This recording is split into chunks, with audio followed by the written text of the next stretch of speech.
Olá pessoal, bom dia, boa tarde, boa noite e até boa madrugada para quem nos acompanha em diferentes horários. Eu sou o professor Davi e estou com você para mais uma videoaula.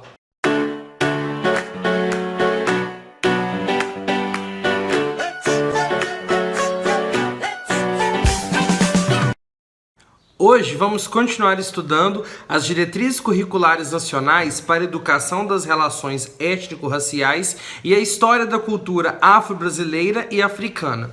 E eu confesso que para decorar e falar este nome sem errar, eu tive que cortar e voltar esse vídeo umas 4, 5 vezes.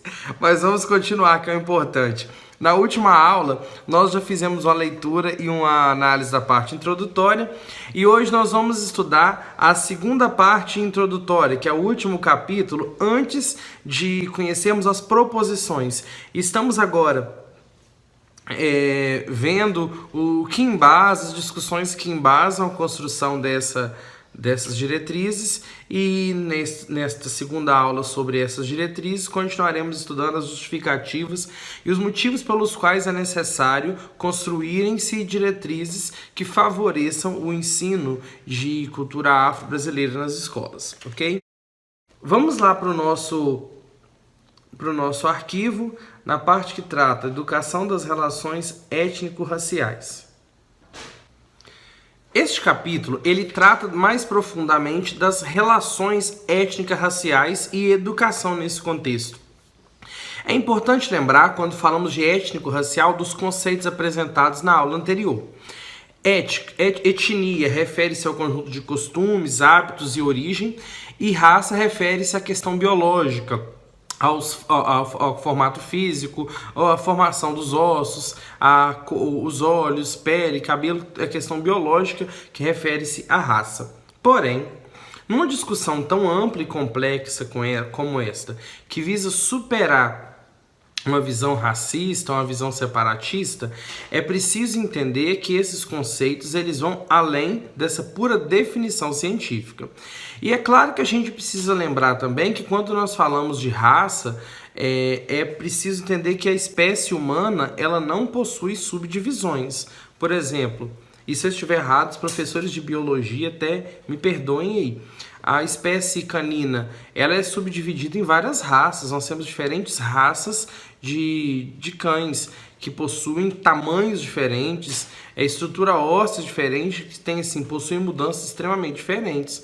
Um cão da raça Pitbull, um Pinscher, eles são cães totalmente diferentes. Embora sejam da mesma espécie canina, eles são de raças diferentes. Agora, no nosso caso, a espécie humana, não há subdivisões da espécie humana. Então, todos somos da raça humana, ok? Mas é importante a gente saber que o conceito da questão raça refere a questões biológicas. Mas, enquanto humanos, a nossa estrutura óssea é a mesma, o nosso biotipo é o mesmo. O humano ele é parecido um com o outro, não há distinção. Então, todos somos da raça humana. Mas, por conta de toda uma cultura histórica que tem-se em cima do conceito de raça, hoje ela talvez de uma forma muito errada designa, subdivide as pessoas por conta da cor de sua pele como raças diferentes, provocando aí um preconceito ou algum tipo de constrangimento, algum tipo de ato contraditório ou discriminatório contra pessoas de cor diferente. Então, vamos ampliar essa discussão da última aula e também, assim, conseguir ultrapassar esse conceito simplista que temos sobre a questão da raça, ok?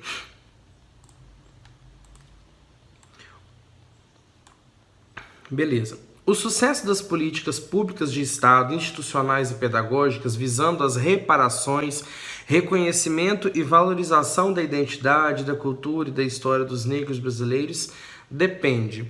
Então, para que as políticas de reparações, as políticas de reparação, as políticas de rompimento dessas discriminações tenham sucesso, o que é necessário? Ela depende de, então vamos colocar lá e grifar, necessariamente de condições físicas, materiais, intelectuais e afetivas favoráveis para o ensino e para aprendizagens. grifem isso aqui porque as questões que são elaboradas, geralmente elas pegam trechos que trazem subtópicos. O sucesso das políticas depende de quê? Necessariamente condições físicas, condições materiais, condições intelectuais e condições afetivas favoráveis, ou seja, 4. Aí colocaria uma quinta e botaria como errado, entendeu?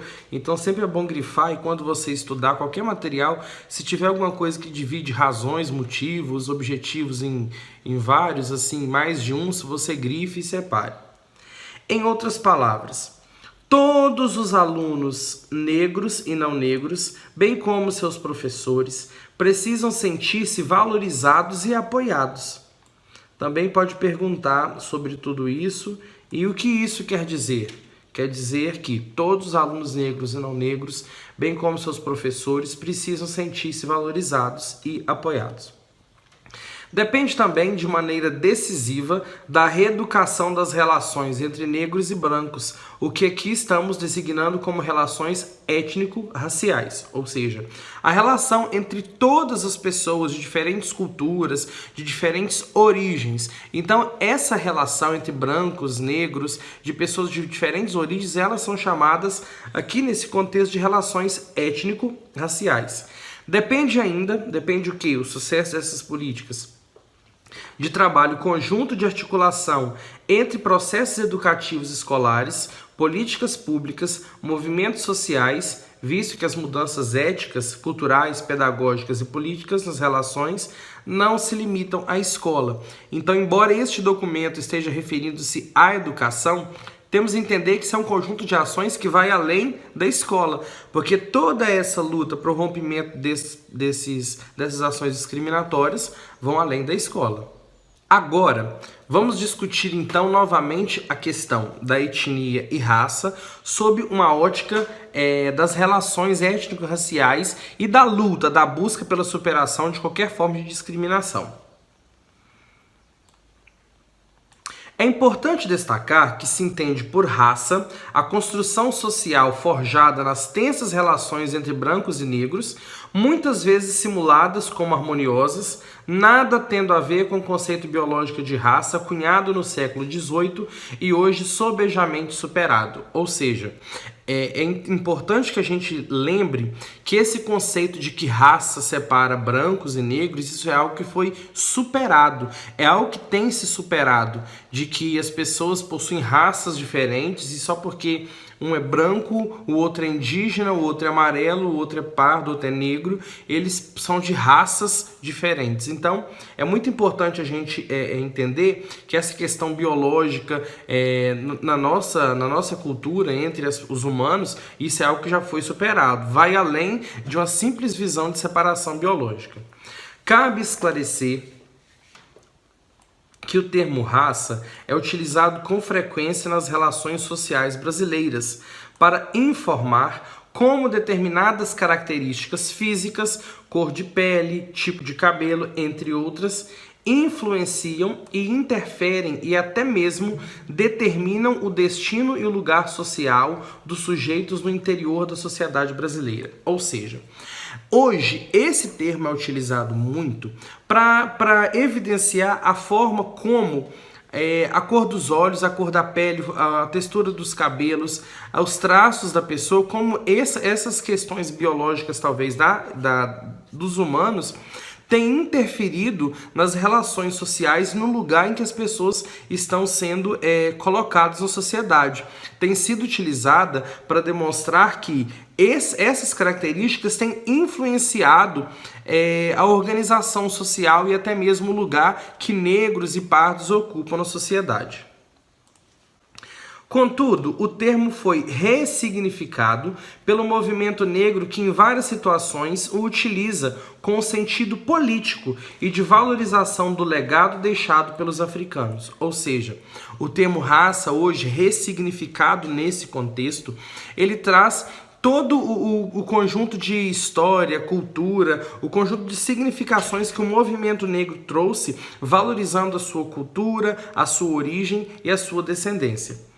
É importante também explicar que o emprego do termo étnico na expressão étnico-racial serve para marcar que essas relações tensas devidas às diferenças na cor da pele e traços fisionômicos o são também devido à raiz cultural plantada na ancestralidade africana, que difere em visão de mundo, valores e princípios das de origem indígena, europeia e asiática. Ou seja, o termo étnico entra aqui na palavra étnico-racial, para dizer que toda essa discriminação contra a cor da pele, por exemplo, ela traz consigo a discriminação em relação à etnia, aos costumes, à origem africana, aos hábitos que os negros trazem consigo e que talvez sejam motivos para que sejam discriminados ou talvez constrangidos por conta de racismo, ok?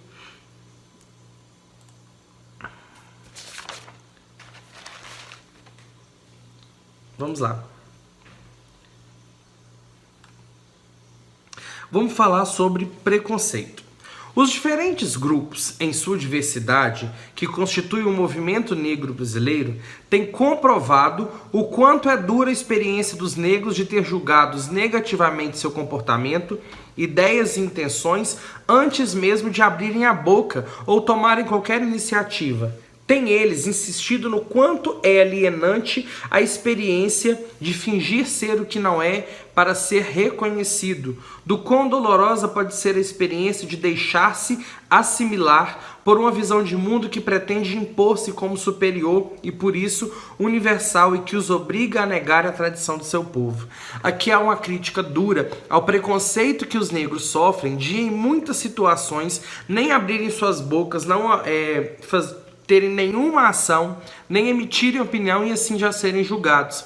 Não é um, não é dois, não são poucos casos que acompanhamos na internet, na televisão, de pessoas que, só por serem negros, talvez eles são associados a bandidos, a ladrões, a marginais.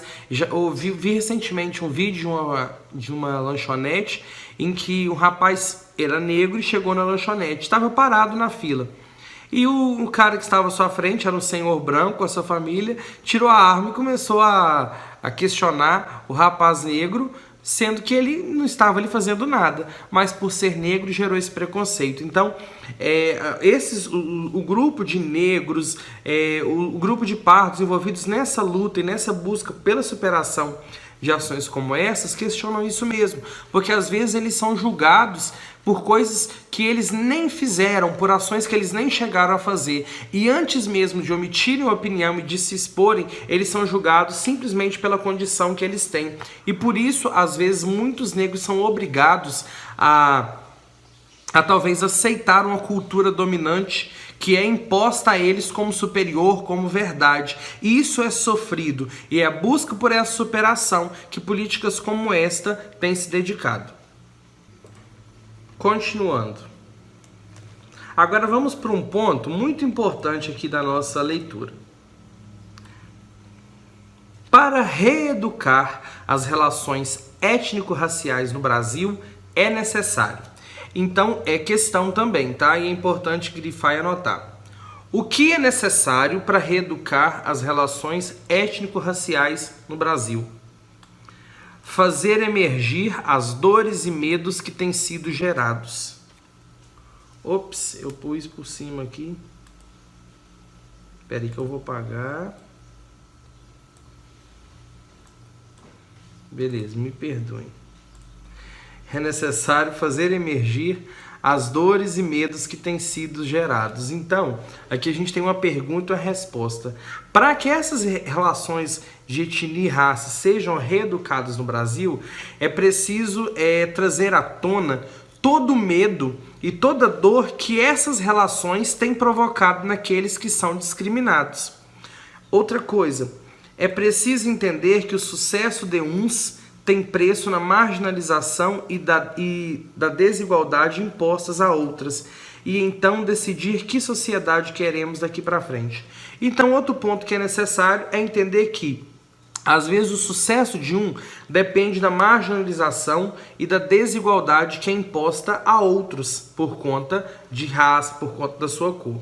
Então decidir que sociedade queremos construir daqui para frente. Outro ponto necessário para reeducar as relações. Decidir que sociedade queremos daqui para frente. Então, isso aí é um ponto importante que vocês devem grifar, porque pode ser questão.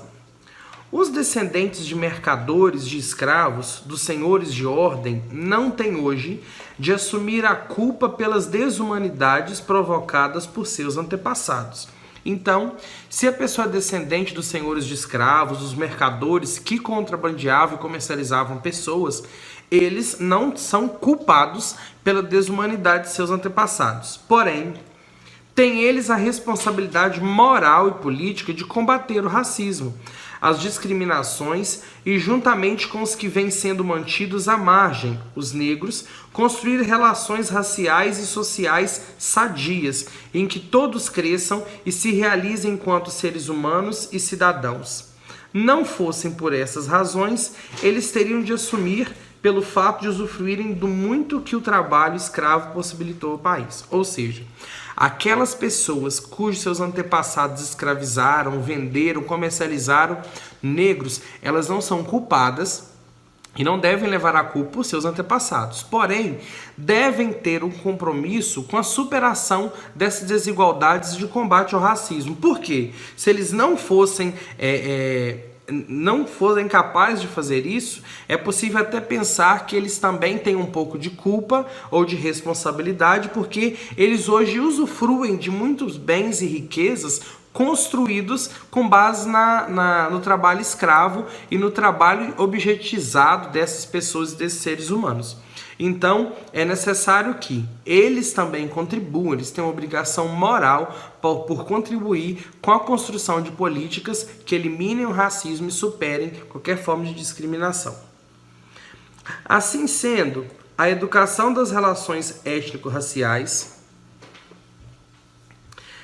impõe aprendizagens entre brancos e negros, trocas de conhecimentos, quebra de desconfianças, projeto conjunto para a construção de uma sociedade justa, igual e equânime, onde todos sejam iguais, de fato, ok?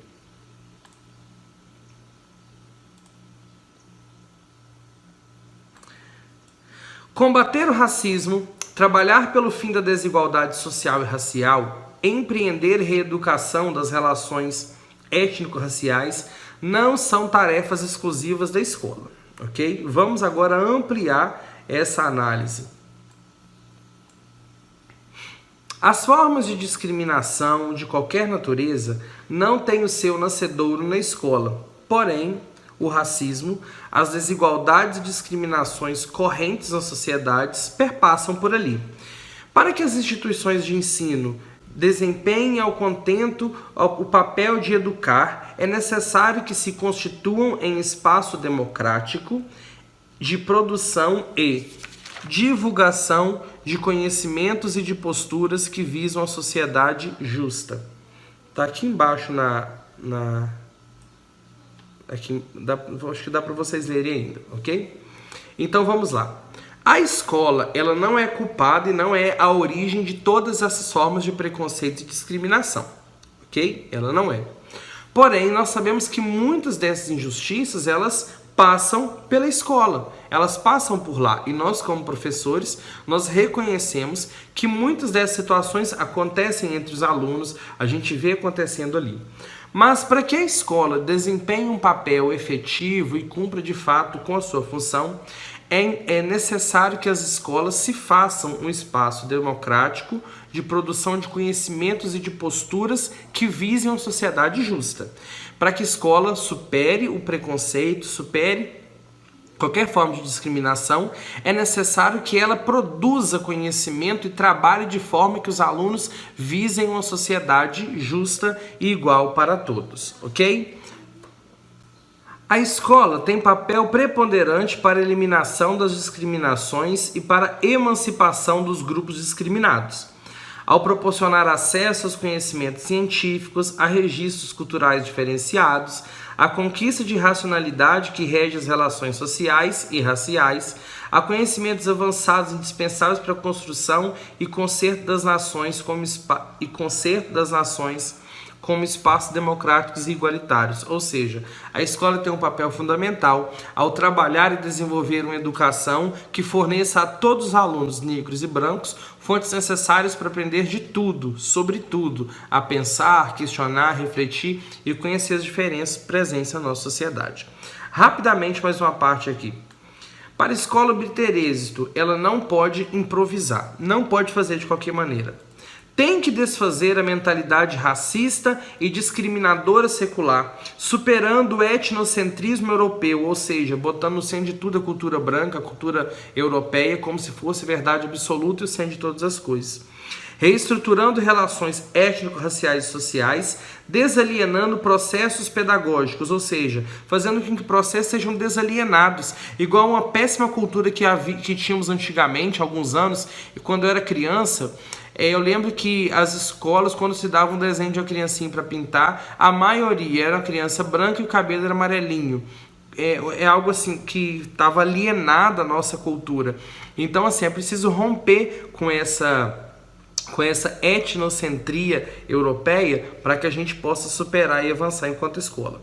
Isso não pode ficar reduzido a palavras e a raciocínios desvinculados da experiência de ser inferiorizados vivida pelos negros. Tampouco das baixas classificações que lhes são atribuídas nas escalas de desigualdades sociais, econômicas, educativas e políticas, ou seja, nas escalas que medem a participação ou que indicam a qualidade de vida dos negros, infelizmente, a maior parte da população pobre é negra, menos escolarizada é de pessoas negras. Na política, nos âmbitos da sociedade, em profissões mais valorizadas financeiramente, nós temos uma menor participação de negros. Então a escola não pode reduzir a palavra, mas tem que levá-los a pensar nessas desigualdades e pensar que se quisermos construir uma sociedade mais justa, precisamos romper com esses tipos de preconceitos.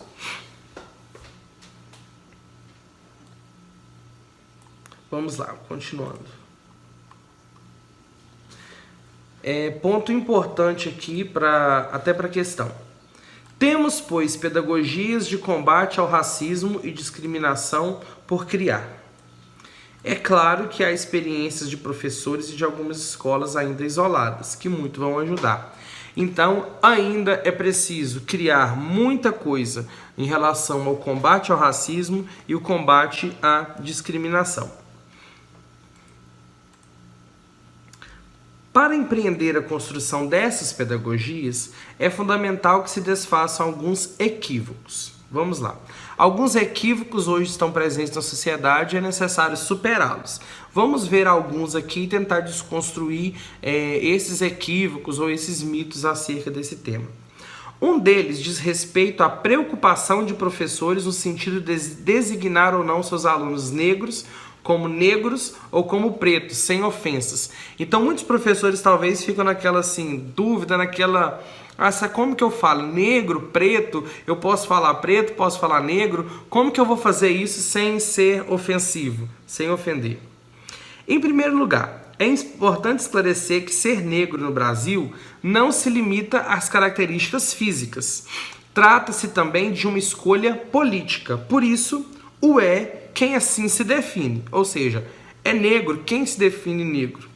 Em segundo lugar, cabe lembrar que preto é um dos quesitos utilizados pelo IBGE para classificar, ao lado dos outros, branco, pardo, indígena, a cor da população brasileira. Pesquisadores de diferentes áreas, inclusive da educação, para fins de seus estudos, agregam dados relativos a pretos e pardos sob a categoria negros, já que ambos reúnem, conforme alerta o movimento negro, aqueles que reconhecem sua ascendência africana. Então, é importante lembrar que O preto é uma cor, então ele é utilizado pelo IBGE, por exemplo, junto com as outras cores, para definir preto, branco, indígena, pardo, amarelo, porque tem essa cor também. Enquanto cor, o termo preto é utilizado. E o termo negro, ele abrange não só a pessoa de cor preta, mas também a pessoa de cor parda. É um termo bem amplo em relação a isso. É importante tomar conhecimento da complexidade que envolve o processo de construção da identidade negra em nosso país. Processo esse marcado por uma sociedade que, para discriminar os negros, utiliza-se tanto da desvalorização da cultura de matriz africana como dos aspectos físicos herdados pelos descendentes de africanos. Nesse processo complexo, é possível no Brasil que algumas pessoas de tez clara e traços físicos europeus, o que é tez? A pele, a epiderme, especialmente essa do rosto, em virtude de o pai ou a mãe ser negro, se designarem negros, que outros com traços físicos africanos se digam brancos. Então, assim, é algo muito complexo, igual a gente falou, é algo que a pessoa se define negro. Tem pessoas que são claras, são brancas, mas filhos de negros, filhos de pessoas pardas ou negras, e assim se declara. Minha mãe, por exemplo, ela é morena, mas uma morena bem clara. Ela é mais clara do que eu. E o meu avô, ele é negro, o pai da minha mãe, ele é negro. Então a minha mãe, ela é parda, mas ela pode ser considerada, ela se considera dentro de uma perspectiva negra. E existem pessoas que são têm a pele bem escura, que se designam brancos. É preciso lembrar que o termo negro começou a ser usado pelos senhores para designar pejorativamente os escravos. E esse sentido negativo da palavra se estende até hoje. Contudo, o movimento negro ressignificou esse termo, dando-lhe um sentido político e positivo. Lembremos os motes muito utilizados no final dos anos 1990 e no decorrer de alguns anos. Negro é lindo, negra é a cor da raça brasileira, negro que te quero negro, 100% negro, não deixe sua cor passar em branco.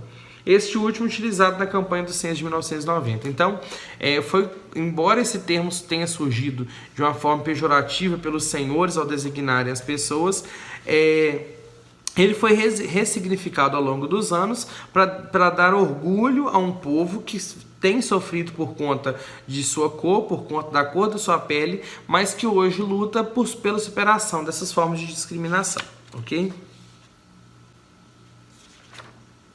Continuando.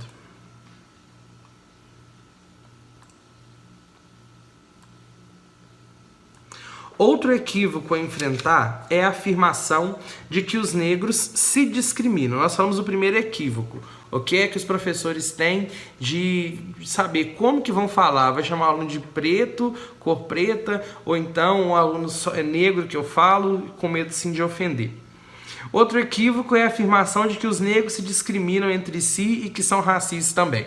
Muita gente fala isso, os negros são racistas, eles são mais racistas do que os brancos, eles se discriminam entre si. Vamos lá. Essa constatação tem de ser analisada no quadro da ideologia do branqueamento, que divulga a ideia e o sentimento de que as pessoas brancas seriam mais humanas, teriam inteligência superior e por isso teriam o direito de comandar e de dizer o que é bom para todos. Cabe lembrar que, no pós-abolição, foram formuladas políticas que visavam ao branqueamento da população pela eliminação simbólica e material da presença dos negros. Nesse sentido, é possível que pessoas negras sejam influenciadas pela ideologia do branqueamento e assim tendam a reproduzir o preconceito do qual são vítimas. O racismo imprime marcas negativas na subjetividade dos negros e também na dos que os discriminam, ou seja, as pessoas negras muitas vezes, por serem discriminadas e ao longo da história terem, no período após a abolição da escravidão ali, muitas pessoas viveram a política de tentar eliminar simbolicamente, até materialmente, a presença dos negros na sociedade, em diferentes espaços, inclusive na educação, onde muitos eram proibidos de estudar. Crianças, filhos de escravos, eles não podiam estudar nas mesmas escolas. Negros adultos, talvez no período da noite. Mas toda essa cultura de embranquecimento da população talvez está muito arraigada na subjetividade de quem é discriminado, de quem sofreu com essa discriminação.